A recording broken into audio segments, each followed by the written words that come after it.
Hey guys, so you are thinking about starting some sort of school program that's an alternative option for your community, and you're not really sure which direction you should go in.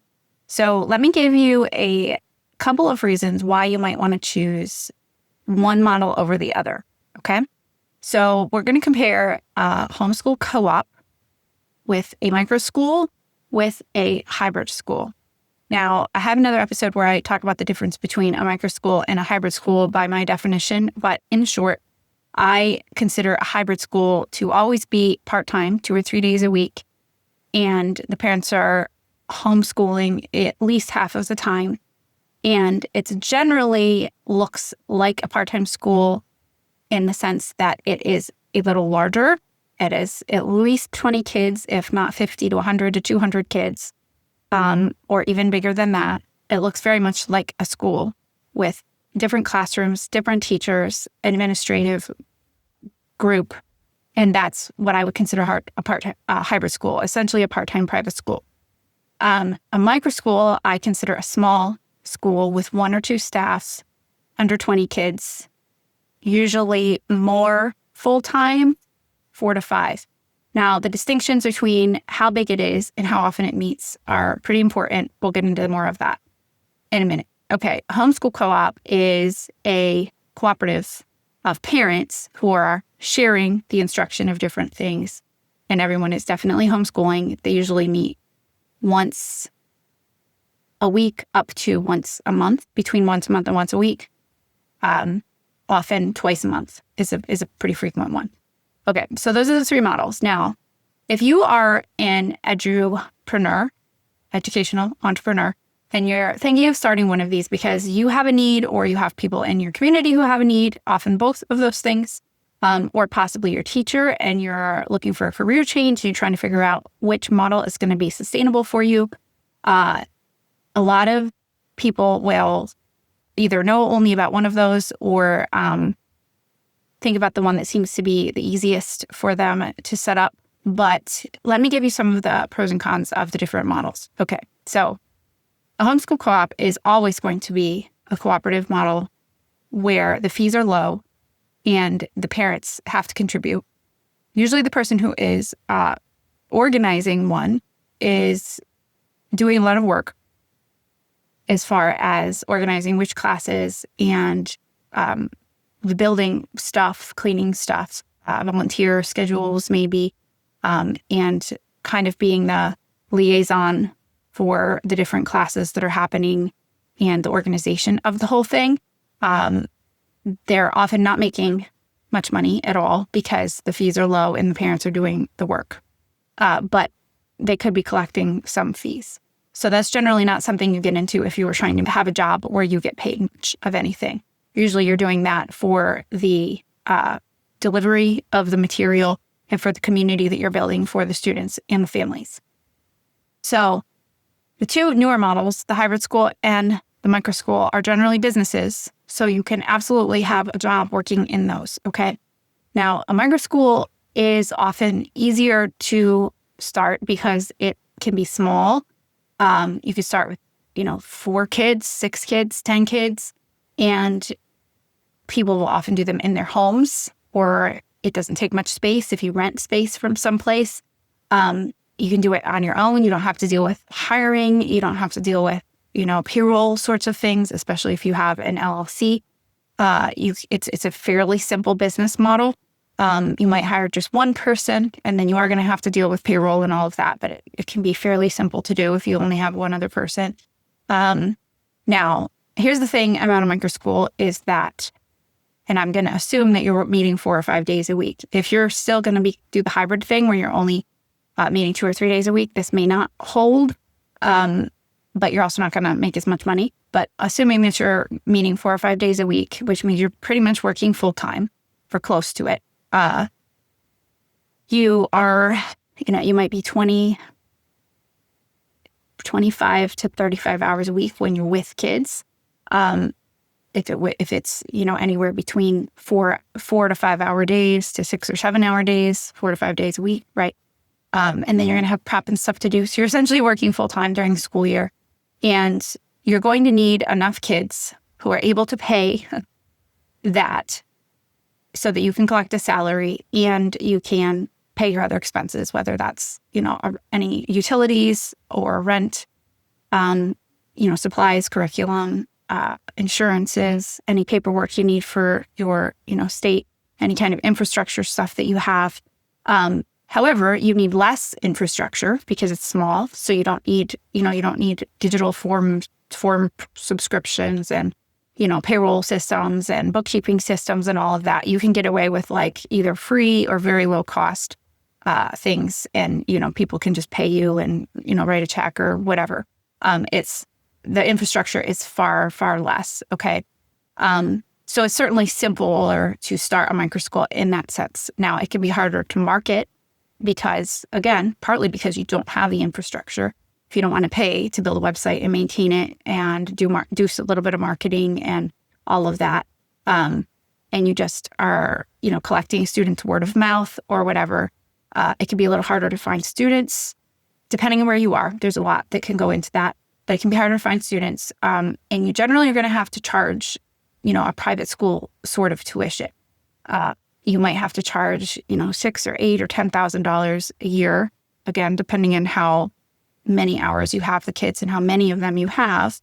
But if you just take the simple math of, let's say you want to make $50,000 a year and, your other expenses are going to add up to, between $5,000 and $10,000 a year. So you need to bring in $60,000, right? If you can handle 12 kids all on your own, you can charge $5,000 a year, which isn't too bad. If you only want, 6 kids, you're going to have to charge $10,000 a year. But also every one of those kids is going to matter a lot. One more kid or losing one kid is going to be very impactful for your entire budget. Okay. So there's some advantages for sure to the Microschool model, such as, ease of setup, ease of finding a facility. And even though you might have to charge more per child, you don't need as many kids. So you just need however many you need. You don't have to find hundreds of kids who want this. You only need, 6 to 10 or whatever. You do have to make sure your budget, what your budget is going to operate on, and you have a minimum and all of that. But those are the pros of it, but the cons are it can be hard to find students. It can be hard to find a facility, possibly if you need to pay rent, but you only have, the rent could end up being prohibitive depending. So, but it depends, it depends on what space you have available to use. Some people will just operate them out of their homes and only take half a dozen kids or whatever. And that's worthwhile because their expenses for the facility remain very low that way. But it can be hard to market and find students because you don't have much infrastructure, and generally you're going to have to charge them pretty decent amount. But again, if there's private schools collecting that money, why not collect it yourself? But that said, you also would have to build a reputation. So if you already have a reputation, as a tutor, or maybe you already have a network of people and you already have that reputation, then that may not be a problem. If you're starting from zero and you're just trying to do this to build a reputation, and you're basically telling people you're going to school their children full time, and they don't know who you are, then it may take some time to build a reputation. Where an organization still needs to build a reputation, but there's a degree of organizational professionalism, perhaps, that just comes by nature of being an organization with a name, meeting in an outside building with employees. There's a degree of credibility that comes with that, possibly, that you may not have if you're starting from scratch. That doesn't mean that you can't build it. You certainly could, but it could take a little bit of time if you don't already have some momentum in that direction. Okay. And yes, it's a smaller program, which has a ton of advantages to it. The disadvantages to it could be that you are alone. So you may have, even if you do have one aide, it's kind of all on you, right? You don't have administrative help. You don't have someone else to go to if there's a problem. You got to come up with all of your own policies and procedures, and you got to adjust them all, and you're teaching the kids. So you don't have like the community and the support and the training and the ability possibly to just focus on the one thing you want to do, because you have to do all the things, right?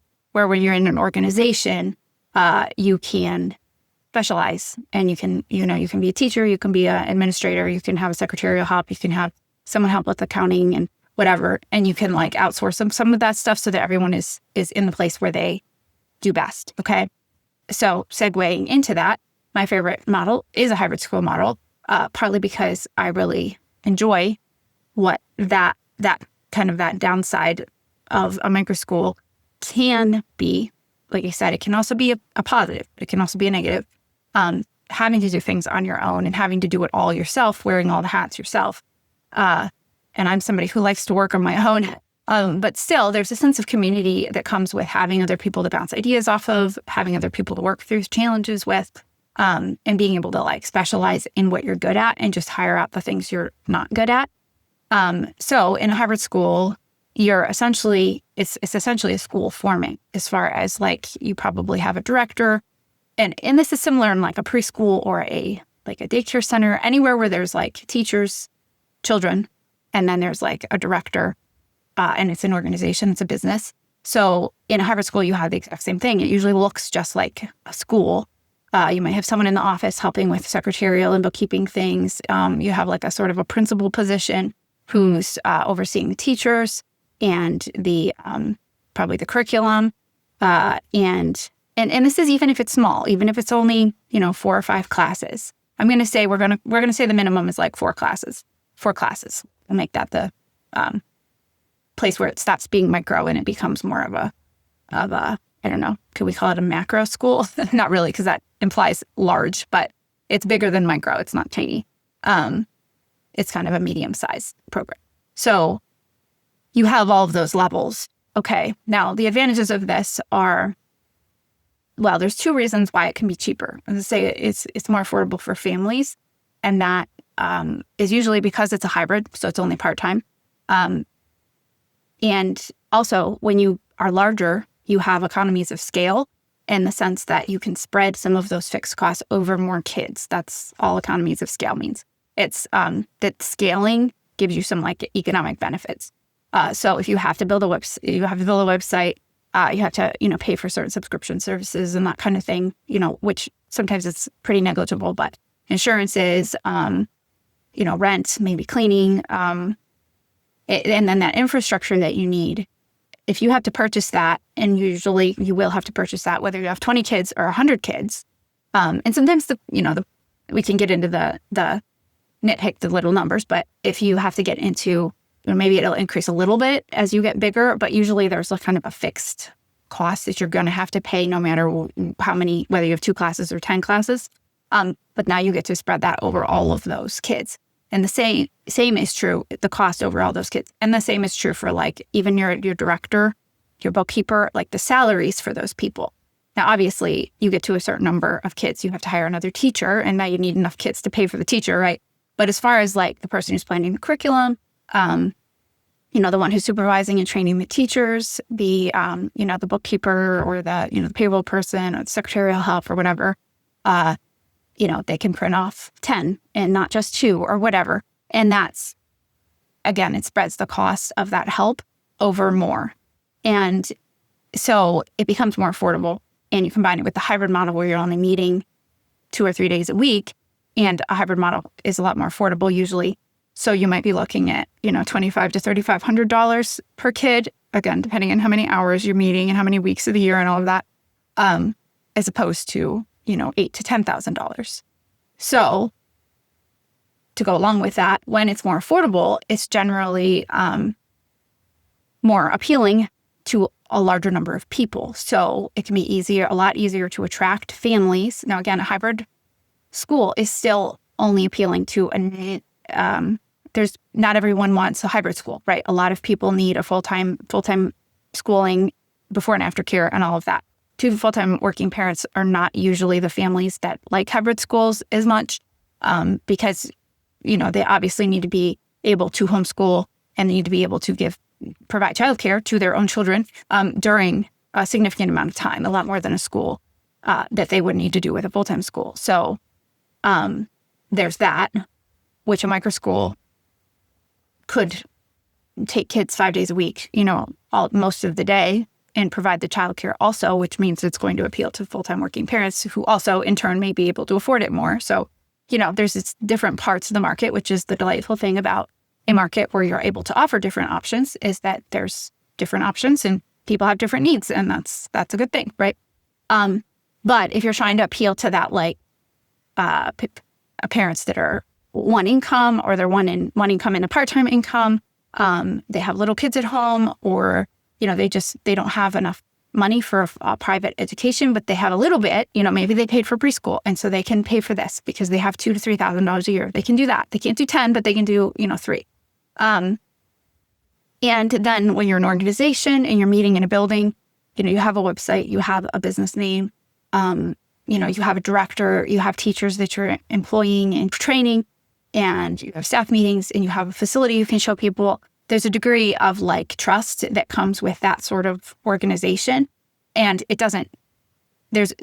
can come just from, when you first start, just by nature of being a business. But there's also you have to do the work to maintain the trust, and to build the trust. You still have to do that even with an organization like that. So it's not just going to, keep everybody's trust if you don't conduct good business, but so you still have to do a lot of work with making sure that your product is good and your service is good. But you might get a little bit of a head start as opposed to a microschool teacher who maybe doesn't have much momentum with anyone and is just oh, I teach kids in my home, and you might have to build the trust with that a little bit more in the beginning. So there's cost benefits as far as the cost to the parents. Also, a part-time program is never going to make you a full-time income, except that you could possibly, if you're the director and you are working close to full-time for a part-time program, which you shouldn't have to. If it's a smaller program, you shouldn't have to work 40 hours a week to run a 12-hour-a-week program. Maybe first year you have to when you're getting it off the ground, but after that, you shouldn't have to do that unless it continues to grow. It's the growth in the size that ends up possibly having that happen. But you could run, if there's enough of a market for it, you could run 2 part-time programs, right? So if you're the director or even one of the teachers, you could work 4 days a week or 5 days a week, but with 2 different populations, right? And if you're the director and you want to, you can manage both of those programs and you have a full-time job, okay? And as long as you're working into your budget, the salary for that position, as well as for all of the staff that you need and the support staff that you need, you can, be making an income doing that. And you have a little bit more stability as you get your momentum of your business going, that you have a whole pool of students. It's not going to make or break you if a couple of families leave or move or, whatever reason. Hopefully they're not leaving en masse because they're unhappy with your product, because then you have a different problem. But if you have families and people are always making different decisions for what's better for their family, or they move or whatever, it's not going to destroy your program to lose 2 kids, where with a microschool, it could. So you have some safety in the numbers and the stability of the program and the sustainability of the program. And so there's an advantage to starting a hybrid school. Okay. And you, of course, have that sense of community and that sense of doing it together with others. The kids have that, the parents have that, the staff has that, you have that. So if that's what you're looking for, a hybrid school can be a really good model for that. Okay. So that's kind of my rundown of those different models. And if you're looking into starting some sort of educational business, hopefully that